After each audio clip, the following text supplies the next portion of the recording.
மாப்பிள்ளை சம்பாவினுடைய அந்த சிவப்பு நிறம் இருக்கு இல்லையா, அந்த சிவப்பு நிறம் சாதாரண விஷயம் கிடையாது. அந்த லைகோபினை தனியாக பிரித்து எடுத்து புற்றுநோய்க்கு செய்யக்கூடிய மருந்துகள் எல்லாம் அதை சேர்க்குறாங்க.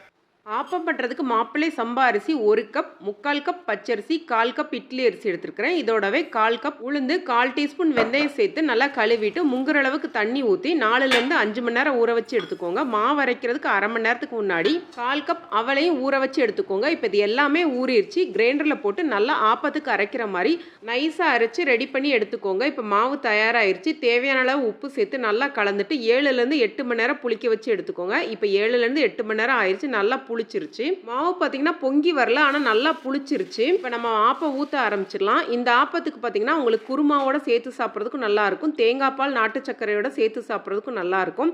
எப்பவும் ஒரே மாதிரி ஆப்பம் பண்ணுறதுக்கு இந்த மாதிரி வித்தியாசமாக ட்ரை பண்ணி பாருங்கள். டேஸ்ட் ரொம்ப நல்லா இருக்கும். நன்றி, வணக்கம்.